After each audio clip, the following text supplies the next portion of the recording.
네, 스페인 바르셀로나에 가면은 매년 수백만 명이 방문하는 세계에서 가장 유명한 성당 중 하나인 이 사그라다 파밀리아 성당이 있습니다. 이 성당은 천재 건축가라 불리는 안토니오 가우디가 설계한 것으로도 유명하지만 사실 이 성당이 주목받는 진짜 이유가 있어요. 그 진짜 이유는 그 건축 기간에 있습니다. 1882년, 그러니까 지금부터 무려 142년 전부터 짓기 시작해서 아직까지도 완공되지 않았다는 사실 그 자체가 이 공사의 규모나 이 성당의 스케일이 얼마나 방대한지를, 또 거대한지를 잘 보여준다고 볼 수 있습니다. 한 세기하고도 반세기가 훌쩍 넘는 시간 동안 수많은 이들의 손길과 땀이 거쳐간 그곳에 이미 완공이라는 것이 가져다주는 가치보다도, 그 완공의 가치의 무게보다도 훨씬 무거울 그 벽돌 하나하나, 타일 하나하나가 겹겹이 쌓여서 이루어낸 과정이라는 거대함이 자리 잡고 있기 때문에 이 사그리다 파밀리아라는 이 성당은 그 가치를 인정받고 있는 것입니다. 즉, 과정이 갖고 있는 의미가 완성의 가치를 압도하고 있는 것이죠. 오늘 본문 말씀도 이 건물을 짓는 것, 즉 건축에 대한 이야기를 하고 있습니다. 우리는 보통 교회를 이야기할 때 교회는 건물이 아니다 이렇게 이야기를 하죠.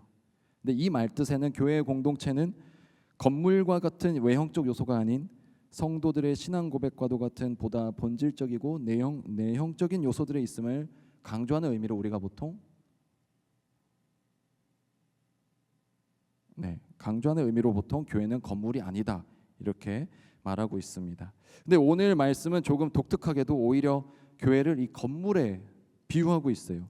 근데 물론 단순한 건물은 아닙니다. 그 건물은 그리스도께서 세우셨고 우리는 그 안에서 함께 지어져 가고 있다는 개념을 제시하고 있어요.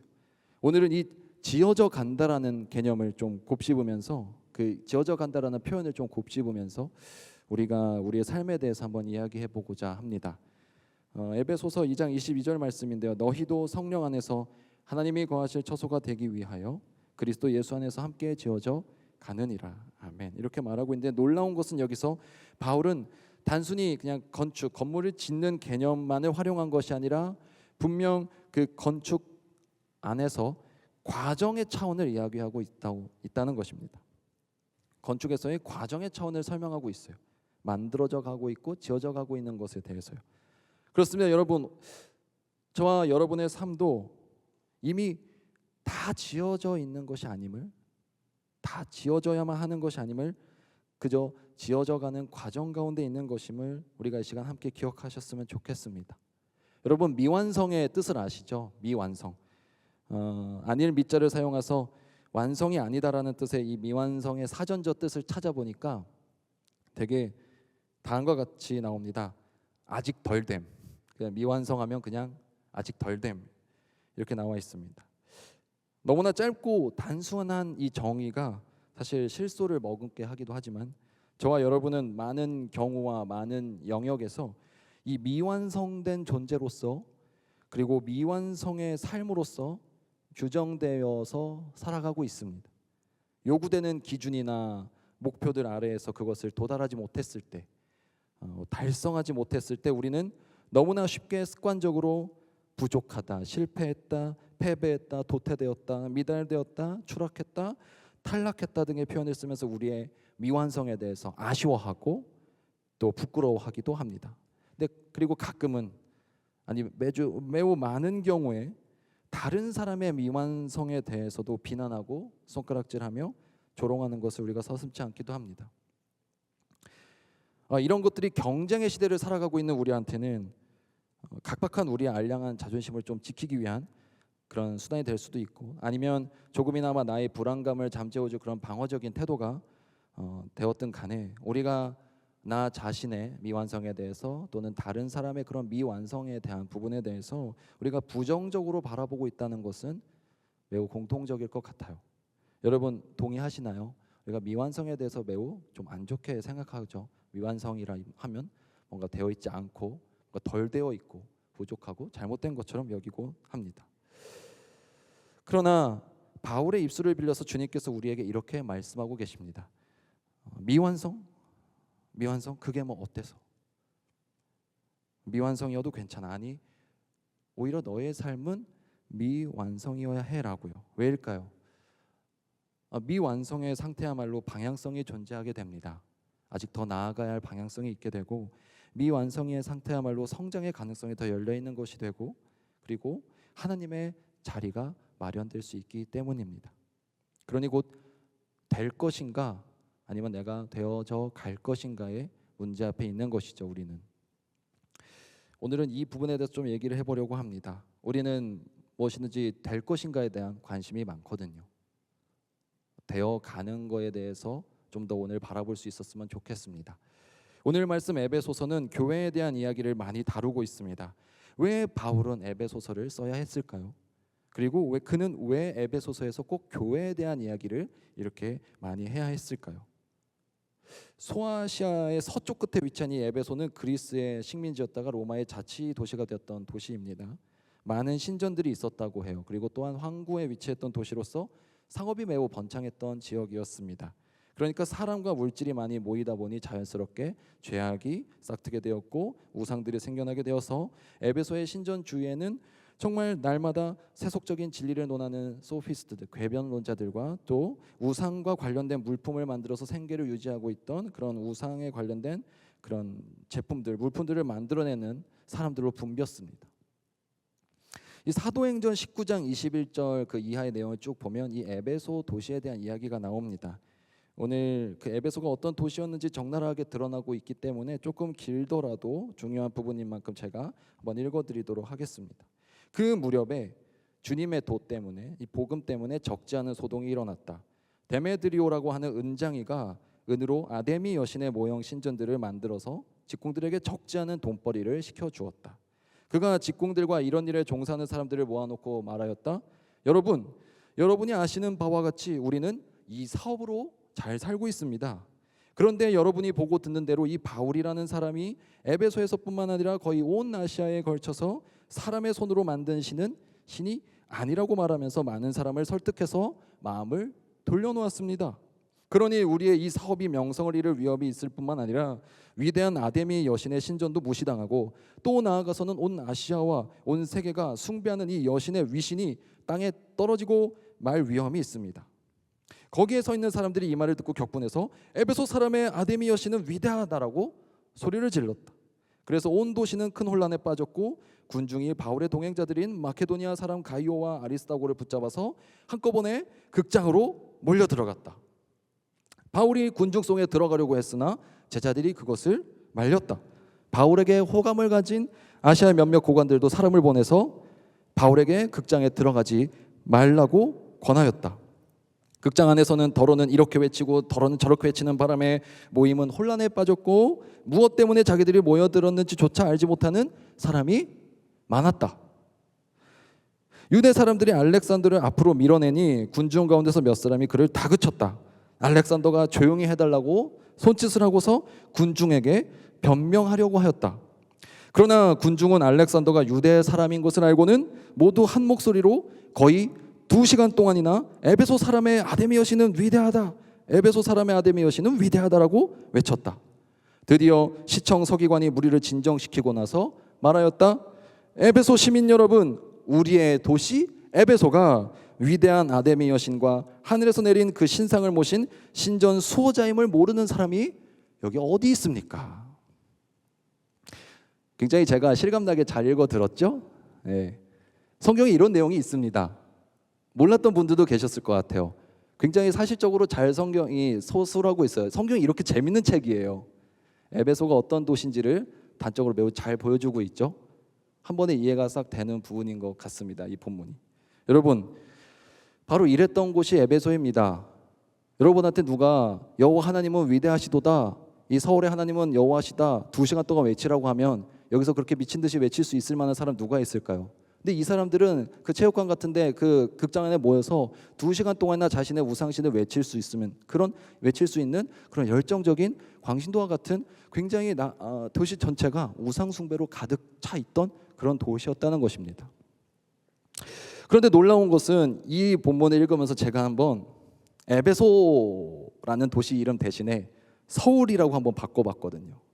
그리고 아뎀이라는 그 여신 대신에 돈이나 성공으로 바꿔봤는데 전혀 어색하게 읽히지가 않더라고요. 서울 사람의 돈의 여신은 위대하다. 28절 말씀. 현대판 성경을 이렇게 바꿔도 될 것 같습니다. 서울 시민 여러분, 우리의 도시 서울이 위대한 돈의 여신과 성공의 신상을 모신 신전 수호자임을 모르는 사람이 어디 있겠습니까? 35절 말씀. 오늘날 우리 서울의 모습을 그대로 옮겨놓은 것 같이 현대판으로 번역해도 전혀 어색함이 없는 모습이죠. 질문으로 돌아가 보겠습니다. 왜 에베소서를 썼냐고요? 바울은 당시에 이런 본문을 통해서 알 수 있듯이 영적 공격과 그런 세속주의에 찌들어 있었던 그 도시, 시끄럽고 번잡했던 도시 한복판에서 신앙생활을 하고 있어야만 했던 이들한테 교회가 무엇인지를 가르쳐야만 했던 상황에서 쓴 편지가 바로 에베소서입니다. 에베소서는 그리고 이제 갓 예수 그리스도를 믿기 시작해서 정말 기초밖에 안 되어 있는, 정말 이제 갓 믿기 시작한, 정말 복음의 복자도 잘 모르고 있었던 그 사람들, 이방 사람들이 이 유대인들이 믿고 있었던 이 그리스도 교회에 대해서 받아들이기 시작했던, 정말 아기와도 같은 애지중지해야 될 그런 사람들에게 그리스도의 공동체인 교회가 어떤 곳이어야만 하는지를 가르쳐 주어야만 했으니까요. 물가에 내놓은 아이를 대하는 심정으로 정말 아무것도 모르고 있는, 교회에 대해서 정말 많은 것을 배워나가야 하는 그런 어려운 상황 가운데 있는, 정말 이렇게 열심히 우상 숭배를 하고 있는 사람들 한복판에서 어렵게 신앙생활을 하고 있는 초급 신앙자들에게 교회를 설명하기 위해서 쓴 편지가 바로 에베소서였습니다. 그러니 에베소서에서 얘기하고 있는 교회에 대한 설명은요, 너무나도 직관적이면서도 정말로 본질을 담고 있는, 공동체를 이해함에 있어서 가장 중요한 성경 본문 중 하나라고 해도 과언이 아닌 것이지요. 많은 영적 공격과 많은 어려움과 나약함이 있는 곳에 핵심적으로 전할 말만 딱 전하고 있는 편지니까요. 그래서 2장 21절 말씀입니다. 그의 안에서 건물마다 서로 연결하여 주 안에서 성전이 되어가고, 여기서 되어간다라고 말하고 있어요. 아욱세이라는 헬라어 말인데, 그리고 22절 말씀에 너희도 성령 안에서 하나님이 거하실 처소가 되기 위하여 그리스도 예수 안에서 함께 지어져 가느니라.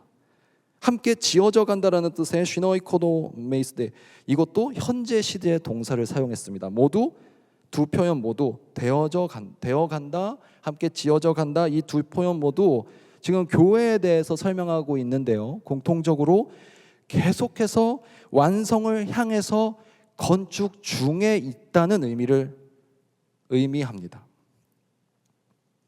즉 바울이 말하는 교회의 특성 중 정말 중요한 특성 하나가 바로 이거라는 것이죠.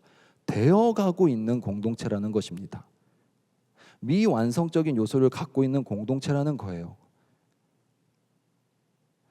사랑하는 엑스브리지 여러분, 교회란 그래서 세상이 말하고 있는 그 완성이 중요하다, 그 완성의 철학에 대해서, 완벽해야 된다는 그 완벽의 철학에 대해서 미완성의 신앙으로 우리는 이대로도 괜찮다, 우리는 이대로 하나님 앞에 나아간다는 그 미완성의 신앙으로 살아가는 곳, 완벽을 요구하고 완성을 요구하는 곳에 우리가 미완성으로도 나아갈 수 있는, 미완성으로 대답하는 그런 공동체인 것입니다.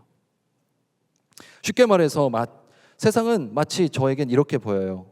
키보드에 보면은 다 점만 있는 거죠. 그 온점만 있는 거예요. 마침표만 찍으려는 세상인 거죠. 빨리 끝내라, 빨리 완성해라, 빨리 도달해라. 그 마침표를 딱딱 찍어야만 끝나니까. 그런데 그런 마침표만 찍으려는 세상 속에서 쉼표를 계속 찍어가면서 살아가는 사람들이 모여있는 곳, 그것이 바로 저는 교회 공동체라고 생각을 합니다. 완벽주의자와 워커홀릭들만을 낳아요, 세상은. 그럼 마침표의 세상에서는 완벽주의자와 워커홀릭들, 열심히 뭔가를 이뤄내는 사람들만을 낳기를 원합니다. 그런데 그리스도의 공동체는 되어가는, 지어져 가는 그런 과정에 집중해야 하는 공동체여야 된다는 것이죠. 여러분의 삶이 완벽하지 못하다 해서 잘못되었을까요? 틀린 것일까요? 아닙니다. 여러분의 삶이 아직 완성을 못하다 해서 틀린 것도 아닙니다. 중요한 것은요, 저와 여러분이 어디로 되어가고 있는가, 어디로 되어가고 있는가? 두 번째로 어떻게 되어가고 있는가? 세 번째로 어디 안에서 되어가고 있는가? 그것이 중요한 공동체가 되기를 소망합니다. 여러분의 삶이 예수를 닮아가는 것으로 되어가고 있습니까? 여러분의 삶이 예수 그리스도의 말씀의 가르침대로 되어가고 있습니까? 여러분의 삶이 예수 그리스도의 사랑과 은혜 안에서 되어져 가고 있습니까? 사랑하는 엑스브리지 여러분, 교회에 대해서 또 공동체에 대해서 참으로 실망을 많이 하는 지체들을 많이 겪게 됩니다. 제가 원투원을 하거나 상담을 할 때 대부분의 고민들은 공동체에 대한 실망과 공동체에 대한 고민들에 대한 그런 질문들이 많아요. 부서 안에서, 셀 안에서 우리의 인간적인 나약함을 발견하게 될 때, 그리고 리더십의 잘못이나 이런 공동체의 미숙함을 마주할 때마다 우리는 참 많이 실망하고 공동체를 떠나고 싶은 마음이 생기는 것이 사실입니다. 나 이제 교회 그만 가야겠다. 여기 그냥 나가지 말아야겠다. 참으로 이렇게 많이 실망을 하게 됩니다. 아직도 그리스도인답지 못한 내 스스로의 모습을 발견할 때 우리는 자기 혐오가 생기게 되고, 정말 내 상식으로는 이해되지 않는 저 비상식적이고 비윤리적인 행동을 하는 저 지체를 볼 때, 저 사람을 볼 때 우리는 인간에 대한 실증을 느끼곤 합니다. 그러나 저는 그것이 여러분이 공동체를 떠나는 이유가 되기보다는 성장해 나가야 함을, 계속해서 되어져 나가야 함을 발견하는 그 출발점이 되셨으면 좋겠습니다. 교회는 원래 미완성의 공동체니까요. 우리 공동체는 되어가고 있을 뿐입니다. 그리고 그 공동체 안에 있는 모든 지체들은 완벽해서가 아니라, 완성되어 있어서가 아니라 되어져 가고 있는, 하나님이 만들어 가고 있는 지체들일 뿐인 것이죠. 그러니 서로의 모습에서 완벽을 찾지 마십시오. 완벽하신 분은 하나님밖에 없으십니다. 서로의 모습에서 완성을 요구하지 마십시오. 완성을 하실 수 있는 분은 오직 하나님 뿐이십니다. 그러니 우리는 계속해서 서로 되어져 갈 수 있도록, 서로 함께 지어져 갈 수 있도록 서로를 권면하고 위로해 주는 것이 필요합니다. 그러니 이제 총회를 앞둔, 또 연말의 모든 사역들을 앞둔 액부의 우리 기도자 여러분 한 사람 한 사람의 액부의 기도자 여러분입니다. 그대들은 에베소서를 읽으십시오. 이 말씀을 좀 마음에 받으셨으면 좋겠습니다. 이 에베소서 말씀을 마음에 받으셨으면 좋겠습니다. 우리의 아픔을, 불안을, 걱정거리들을, 슬픔을, 부족을, 그 모든 우리의 미완성적인 부분들을 그대로 가지고 기도의 자리로 나아가실 수 있으면 좋겠습니다. 우리는 다 되어 있는 완성의 공동체가 아니라 그저 되어가는, 아직 만들어져 가고 있는 공동체로 계속 남아 있읍시다. 그리고 여러분의 삶의 문제에도 마찬가지로 이 미완성의 신앙을 우리가 적용해 보실 수 있으면 좋겠습니다. 지난주에 참 많은 일들이 있었어요. 지난 목요일에 대학 수학 능력 시험이 있는 날이었습니다. 우리 엑스 브릿지 지체들 가운데서도 아마 수능을 보는 지체들이 있었고, 모두 짧게는 지난 1년 동안, 길게는 우리 교육 과정의 그 긴 기간 동안 대학 입시라는 이 관문을 통과하기 위해서 달려온 그 과정이 이제 숫자 몇 개가 적혀 있는 성적표로 판가름이 나는 듯하니까 우리가 시험을 보는 모든 이들이 그 시험을 긴장해서 보는 것 같습니다. 떨면서 보죠. 그날은 학부모님들도 하루 종일 시간을 내서 자녀들의 시험 시간에 맞춰서, 국어 시간, 수학 시간에 맞춰서 중보기도를 하시기도 하고, 또 시험장 근처에 가서 가슴을 졸이며 끝날 때까지 자녀의 시험을 응원하기도 합니다. 여기에서 수능을 보신 분들도 아마 많으실 거라서 경험이 다들 있으실 것 같아요. 정말 수고 많으셨습니다. 만약에 지난주에 수능을 본 또 우리 수험생 지체들이 이 자리에 지금 있다면 저는 긴 말하지 않고 그냥 정말로 수고했고 잘했다는 말을 드리고 싶어요. 왜냐하면 시험을 보는 것만으로, 그 과정을 거쳐가고 있는 것만으로 너무나도 귀하고 아름다운 것이기 때문입니다. 그리고 이 시험의 과정을 한번 거쳐오신 분들은 아마 조금씩 공감을 하실 텐데요. 이 수능이 지나고 나서 벌써 5년, 이제 10년이 거의 다 되어가는 지체들 있으시죠. 아마 저랑 비슷한 공감을 하실 텐데, 우리가 100점 만점에 내가 몇 점을 채웠는가, 몇 점이나 얼마나 완성을 시켜 나갔는가는 사실 우리의 학업 성취도만을 평가할 수 있더라고요. 내가 얼마나 학업적인 성취도가 있는지만을 평가하지, 그 점수가 여러분의 삶에 대해서는 어떠한 평가도 내릴 수 없다는 것을 기억하셨으면 좋겠습니다. 여러분의 삶에 대해서, 여러분의 가치에 대해서는 어떠한 평가도 내릴 능력이 없는 것이 그 시험의 성적이더라고요. 단지 여러분이 어떤 특정 과목에 대한 얼마만큼의 학업의 성취를 할 수 있는가 정도뿐이겠죠. 그러니 사실 우리는 늘 시험이라는 인생의 많은 과정들을 겪으면서 우리가 원하던 점수 이상을 받았다 해서 지나치게 방심할 이유도 없을 것 같고요. 또 내가 기대했던 점수나 등급을 받지 못하다고 해서 비난하거나 비관하거나 낭망할 이유도 없는 것 같습니다. 잠깐 제 얘기를 좀 할게요. 간증처럼 그냥 들으셨으면 좋겠습니다. 저는 어렸을 적부터 시험을 잘 보는 편이었습니다. 네. 근데 그러나 늘 만족해하지를 못했던 것 같아요.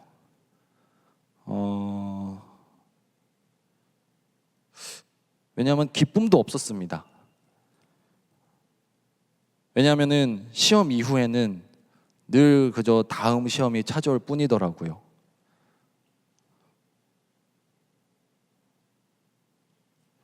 점수가 높으면 높아질수록, 또 내 등수가 올라가면 올라갈수록 거기에 대한 보람이나 기쁨이 찾아오는 것이 아니라 깎일 내 점수가 더 커져 보이고 떨어질 내 등수가 더 높아 보이는 더 위기감만 높아져 갔던 것 같습니다. 큰 시험이 찾아올 때는, 중요한 시험이 찾아올 때는, 그거 치룰 때는 내 삶에 이거보다 더 큰 시험이 이제 없겠지, 내 삶에 이거보다 더 큰 시험이 이제 오겠어 라고 생각하고 그 시험을 겨우겨우 넘어가는데, 어김없이 어려운 시험은 그 이후에도 찾아오는 것을 보게 되더라고요. 특히 이제 우리가 종이로 푸는 이 시험을 치룰 그 시험지를 떠나서 인생이라는 시험지를 이제 집어들 나이가 점점 돼가면 이제 더 이상 이 결과에 매여 있는 삶을 통해서는 안 되겠다, 자유함이 없겠구나라는 것을 배우게 되었던 것 같습니다. 그때 신앙생활을 하면서 깨닫게 해주신 가장 큰 것은, 가장 중요한 한 가지는 바로 그 인생에 있어서, 우리의 삶에 있어서 중요한 것은 그런 시험의 결과가 아니라 결국 시험에 임하는 나의 태도였구나, 그것을 발견하게 되었던 것 같습니다. 사랑하는 성도 여러분, 우리 신앙생활에 있어서 신앙의 결과가 중요할까요? 신앙의 과정이 중요할까요? 신앙의 점수가 중요할까요? 신앙의 태도가 중요할까요? 여러분들과 저는 이미 정답을 너무나도 잘 알고 있습니다. 그리고 교회는 그런 과정에 집중하는 곳이 되어야 함을 기억할 수 있는 우리가 되었으면 좋겠습니다. 가늠하다 현장에서 붙잡힌 여인을 놓고 사람들이 예수를 시험합니다. 율법에는 돌로 치라 되어 있습니다, 선생님. 지금 이것을 집행할 때가 아니겠습니까? 라고 사람을 죽일지, 율법을 어길지, 죽일지 어길지 결과만을 묻는 세상의 질문을 볼 수가 있습니다. 예수님한테 세상은 결과를 물어봐요. 그래서 어떻게 하냐고요? 그래서 뭐가 되어야 하냐고요? 그래서 어떻게 결정이 되어야 하냐고요? 이렇게 묻고 있는 그 세상의 질문 앞에 예수께서는 어떻게 대답하시죠? 바닥에 글씨를 쓰는 과정을 통해서 대답해 주심을 볼 수 있습니다. 예수는 바닥에 글을 쓰는 행위, 그 과정으로 대답해 주세요. 여기서 놀라운 것은 예수께서 무엇이라고 땅에 쓰셨는지 성경에 적혀있지 않다는 것입니다. 그것이 무엇을 의미할까요? 예수께서 무엇을 적어내셨는지, 어떻게 답을 내셨는지가 중요한 것이 아니라 모든 예수 그리스도의 답에는 과정이 중요하다는 것을 보여주고 있는 것입니다.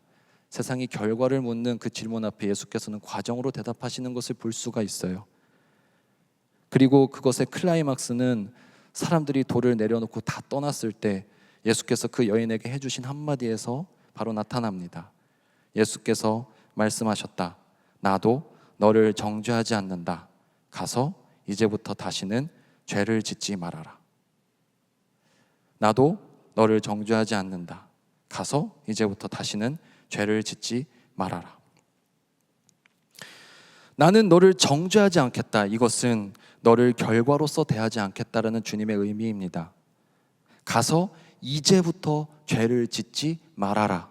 이것은 앞으로의 그녀의 삶의 과정에 대한 예수 그리스도의 권면이셨어요. 사랑하는 여러분, 여기서 궁금해지지 않으세요? 과연 그녀는 이제부터 죄를 짓지 말아라는 그 예수님의 말씀에 철저히 순종해서 살아가면서 한 번도 죄를 짓지 않았을까요? 아니요, 그녀는 아마 무수히 많은 죄를 지으면서 살아갔을 것입니다. 그렇다면 예수께서 그 이후에 그 여인에게 다시 찾아가서 왜 내가 말한 대로 살지 않았냐고, 왜 내가 말한 대로 결과를 내지 못했냐고 그렇게 따져 물으시는 분이셨을까요? 아니요, 예수를 만난 그녀의 방향성이, 그녀의 삶의 과정이 이제 바뀌었기에 그녀는 완전히 다른 삶을 살아갔기에 주님께서는 그걸로 잘했다 하시며 칭찬해 주셨을 것입니다. 십자가 고난을 앞둔 겟세마네 동산의 기도에서도 예수께서는 땀방울이 마치 핏방울 떨어지듯이 고통 가운데서도 기도를 하시는데, 그 기도 가운데 결국 다음과 같이 우리가 모두 잘 알고 있는 간구를 올려드립니다. 마태복음 26장 39절에 조금 나아가사 얼굴을 땅에 대시고 엎드려 기도하여 이르시되 내 아버지여, 만일 할만하시거든 이 잔을 내게서 지나가게 하옵소서.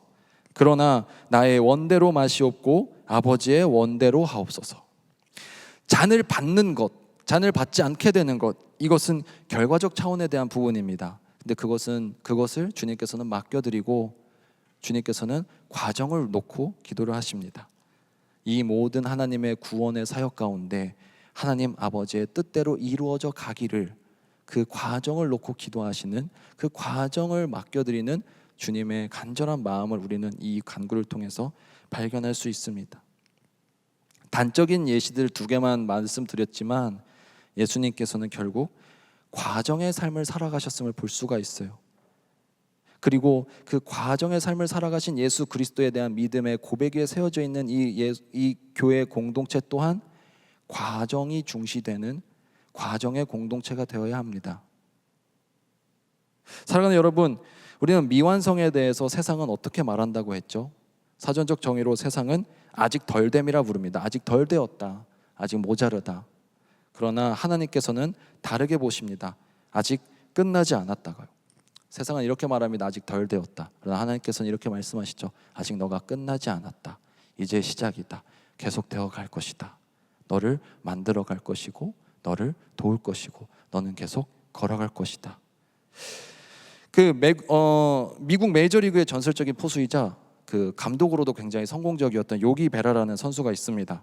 아마 이 요기 베라라는 선수에 대해서는 잘 모르시더라도 이 유명한 명언에 대해서는 아마 더 잘 알고 계실 텐데요. 혹시 야구 명언 좋아하시나요?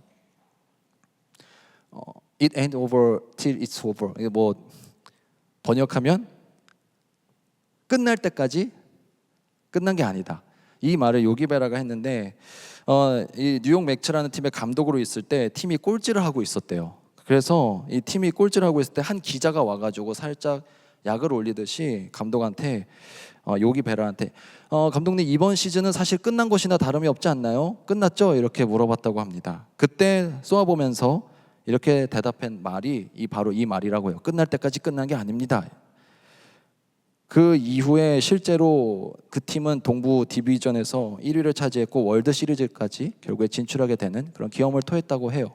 그래서 아마 더 이 말이 유명해진 것 같기도 한데, 사랑하는 여러분, 끝날 때까지 끝난 게 아닙니다. 그런데 세상에서는 이 표현에 대해서 끝까지 포기하지 않는 자세가 중요하다. 그래서 계속 노력하면 언젠가 빛을 발하게 된다. 이런 차원으로 그런 포기하지 않는 자세에 대해서 얘기할 때 이 명언을 사용하지만, 오늘 저와 여러분에게는 결과에 집중하는 삶이 중요하지 않다, 이 의미로 받아들여졌으면 좋겠습니다. 여러분, 끝날 때까지 끝난 게 아닙니다. 지금 현재가 중요하고 여러분의 방향성, 여러분의 나아가고 있는 그 발걸음이 중요한 것입니다. 미완성이 아닌 정말로 아름다울 미자를 썼으면 좋겠어요. 저는 세상에서는 이 미완성에 대해서 아름답지 않다고 여겨줍니다. 그러나 저와 여러분은 어지러울 미에서 아름다운 미로처럼 여러분의 삶이 정말 아직 덜 된 그런 미완성의 삶이 아니라 아름답게 완성되어 가고 있는 그런 미완성의 삶이 되셨으면 좋겠습니다. 그리고 우리 공동체 또한 서로에게 우리 공동체는 정말 미완성적인 공동체야. 애들 엉망이야. 옆에만 봐도 시험 들어. 쟤는 왜 저럴까? 나 교회 안 다녀와야겠다. 이렇게만 서로의 완벽을 바라고 서로의 완성만을 요구하는 공동체가 아니라, 그래, 우리 이만큼 부족해, 우리 이만큼 모자라, 우리 이만큼 나약해. 그러니 그만큼 더 나아갈 거리가 있는 거고 그만큼 더 성장할 부분들이 있어서 얼마나 감사한지 모르겠어. 이렇게 여겨줄 수 있는 아름다운 공동체가 되셨으면 좋겠습니다. 지난주에 참 많은 일이 있었어요. 수학 능력 시험도 있었는데 사실 아내와의 결혼 기념일도 있었습니다. 결혼 기념일에 아내와 제가 이런저런 이야기를 나누면서 지난 결혼 생활에 대해서 돌아보는데, 이렇게 얘기하면 제가 한 10년 결혼한 줄 알 텐데 얼마 되진 않았어요. 근데 지난 결혼 생활을 돌아보는데 문득 그런 생각이 들어가지고 아내한테 이렇게 좀 다음과 같이 말했습니다. 여보, 내 인생에서 가장 행복했던 순간들은 무엇을 이루었을 때가 아니라 함께 되어가고 있을 때였음을 발견하게 되더라. 만약 내 삶의 가치가 결혼식에 있었다면, 내 삶의 가치가 어떠한 목적들에 있었다면 그것을 이루고 난 삶 이후에 그 시간들은 결혼 후 몇 번째 날에 지나지 않았겠지만, 그러나 오히려 하루하루 당신과 동행해가는 그 날은 하루하루가 정말 행복했던 것 같아 라고 고백을 했던 것 같습니다. 사랑하는 엑스프레스 여러분, 우리 삶의 가치가 무엇인가를 이루어냈을 때만 있었다면 우리는 그 이후에 찾아오는 그 공허감 때문에 힘들 것 같아요. 왜냐하면 그 다음에 이루어야 될 또 다음 무엇인가 그냥 생길 뿐이잖아요. 우리 많은 청년들이요, 학창 시절의 대부분을 입학을 위해서 보냅니다. 결과를 맺고 무엇인가를 달성하기 위해서만 달려가고 있어요. 사실 학창 시절에 정말 중요한 건 입학 후에 내가 어떠한 삶을 살아갈 학생이 되는가가 중요한데 말이죠. 그래서 우리의 10대는 20대의 시간을 위한 준비의 과정으로 보내는 것이 아니라 어떤 결과를 내기 위한 어느 입시라는 이 관문을 뚫고 나아가기 위한 시간으로 그저 좀 착취되고 좀 소진되어야 되는 시간으로 많이 사용하시는 것 같아요. 여러분의 잘못만은 아닌 것 같습니다. 어른들의 잘못도 있었죠. 근데 또한 우리들의 대학생활 또한 한번 살펴보면 우리들의 대학생활은 졸업과 취업이라는 목표를 향해서만 달려가는 것 같아요. 그 4년이라는 시간이 5년, 6년의 시간 동안 내가 어떠한 대학생활을 통해서 의미를 발견해가고 어떠한 과정의 삶을 살아가는지에 대해서는 관심을 많이 기울이지 못하는 것 같습니다. 늘 어떻게 졸업하고 얼마만큼의 학점을 따내고 얼마만큼의 영어 점수를 얻어내고 얼마만큼의 스펙을 쌓아서 얼마만큼의 회사에 들어가고 얼마만큼의 연봉을 달성해낸다의 차원에만 집중해 있다 보니까 우리의 학창 시절도 우리의 대학 시절도 불행하기 짝이 없죠. 여러분, 그리고 중요한 것은 우리의 대학생활 동안 이제 대학생활 이후에 여러분들이 사회의 구성원으로서 내가 어떠한 인격을 갖추어내고 내가 이 세상 가운데 어떠한 책임을 다하면서 살아갈 한 사람의 사회인이 될지에 대한 과정이 있어야 되는데 너무나도 이런 목표들 때문에 그게 가려져서 우리가 그것에 대해 고민을 많이 못하고 있는 것 같아요. 그래서 우리의 인격은 더욱더 낮아져만 가고 우리의 책임감은 점점 더 가벼워져만 가고 있죠. 많은 청년들이 결혼에 대해서 어떤 결혼식을 하는지에 대해서 어떻게 결혼할까에 대해서 너무 고민합니다. 결혼을 하기 위한 준비를 갖추고 어느 직장에 들어가서 얼마를 준비해서 집을 갖춰내고 하는 그런 자격을 만들어 가는 데만 우리가 관심을 기울이기 때문입니다. 이렇듯 무엇이든지 완성만을 위해 달려가다 보면 현재를 못 살아가는 것 같아요. 바로 지금 오늘, 이 오늘 하루의 소중함을 충분히 누리면서 살아가지 못하는 것 같습니다. 사랑하는 여러분, 복음이란 매우 현재적인 것입니다. 오늘을 사십시오. 과거도 아닌, 막연한 미래도 아닌 오늘 하루를 충실히 행복하고 감사하며 그저 주님께 맡겨놓은 채 그저 편안한 마음으로, 행복한 마음으로 현재를 살아내실 수 있으면 좋겠습니다. 자꾸 완성을 위해서 달려가다 보니 오히려 우리의 마음을 많이 무겁게 만드는 것 같습니다. 복음적인 그리스도인의 삶이란, 그리고 복음적인 공동체의 모습이란 무엇인가 완성되어 있어야만 한다는 그런 완벽주의 또는 결과만을 중시하는 그런 모습이 아니라 계속해서 함께 지어져 가고 함께 만들어가는 곳임을 기억하는 저 여러분의 되기를 간절히 소망하고 축복합니다. 함께 기도하시겠습니다. 사랑의 하나님 아버지, 우리의 삶이 완성되지 못해서 불안해하고 마음 아파하고 있는 지체들이 있다면 주님께서 찾아가 그 미완성의 채로도 괜찮다는 것을 다시 한번 느끼고 안심할 수 있는 마음을 허락하여 주시옵소서. 주님, 우리 지체들의 삶의 마음 가운데 너무나도 많은 삶의 무게와 장애물들로 인해서 마음이 어려운 지체들이 있습니다.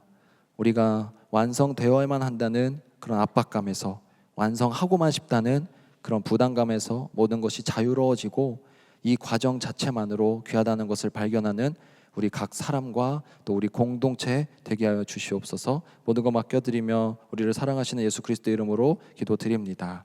아멘.